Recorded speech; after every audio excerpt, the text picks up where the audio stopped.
Line 2. Can we pick up line 2? Pick up line 2, please. Lisa. Yeah. Lisa, I'm getting hammered by people like Lisa, and I understand. Hi, Lisa. How are you? Hi, Glenn. How are you? Very good. Good. Okay. I agree with everything that you're saying about Newt Gingrich. But. However, when you go on national TV and you say that you would rather see Ron Paul become the president over Newt Gingrich, that seems to me to fly in the face of everything that you have been saying for years. And keep in mind, wait a minute. Hold on. It's exactly that. Day. Hold on just a second. How is that the opposite of what I said? I disagree vehemently with Ron Paul's foreign policy. I think his foreign policy is a danger to the country, a danger to Israel. I absolutely agree with that. But I agree with Ron Paul economically, his small government, and everything else. How is and his constitutional adherence? So how is this? If I had a choice between Newt Gingrich or Ron Paul, I know who Newt Gingrich is. Newt Gingrich is a progressive. So I don't think there's anything that I'm more against than progressives. Is there? Apparently there is. But wait, wait. Apparently there is. Yes, because, Glenn, if we have to ask ourselves, we already have large government. We're beyond No, Lisa, you don't. Wait, let me just ask you this question. If we have to make a choice between a conservative progressive on national issues. There's no such thing as a conservative progressive. Or a president that is going to allow Iran to have the bomb and allow the Middle East to do it. Lisa, listen. You don't understand where we are. You're only saying the Middle East, and that is true. But I have news for you.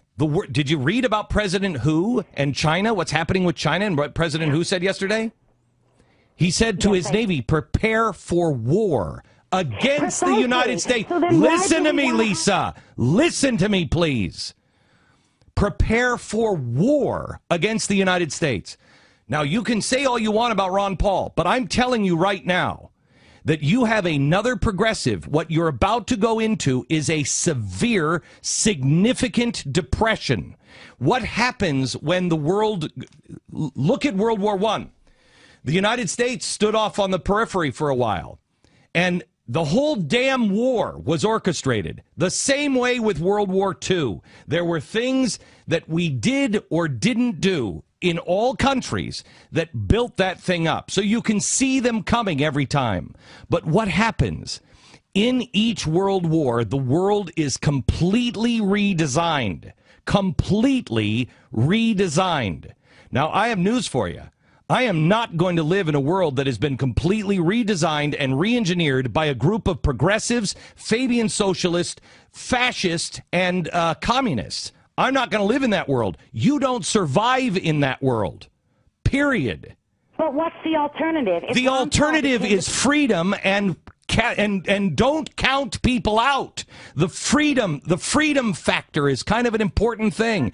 You'll be enslaved by a giant government. You're not talking, when I talk about progressives, remember, progressives, the whole idea was to have fascism. Fascism, if you're on the right, left is communism. That's why you have Barack Obama running with all the communists. And I'm telling you, you will have a fascist state if you allow economic conditions, if you allow this, if you allow the end game to be played the way it was set up back with Theodore Roosevelt, Woodrow Wilson, and all the rest of them.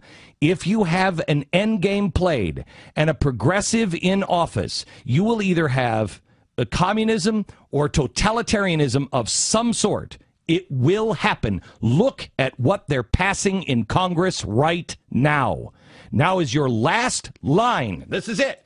This is your last rope.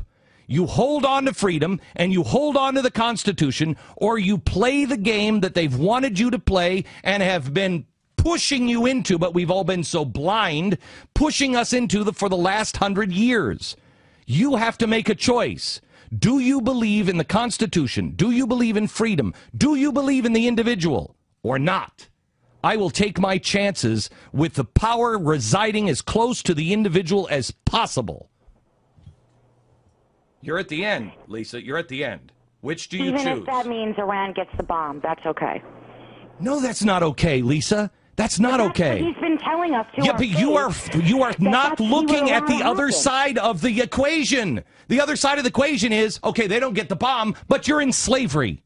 You have lost the Constitution. Which do you choose? Well, I don't know, Glenn. I'd rather Israel and the United States exist than not exist. So you're talking about, you're not understanding what he said. Well, you're going to lose America from the inside, as opposed to losing it from you have a the fighting outside. Lisa, you have a fighting chance if man is free and you have the Constitution. So what? We lose Washington. I count on myself.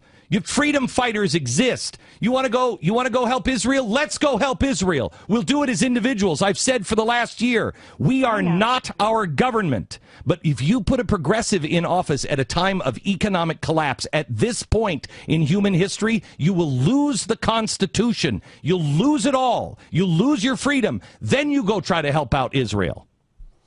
You really think name the progressive that loves Israel. Name them. Name them. There are none. Good. Thank you. Is Newt Gingrich a progressive? Yes.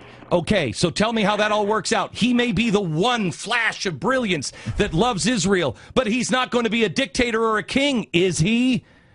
If he's gone and you've got a giant progressive government, what do you think happens?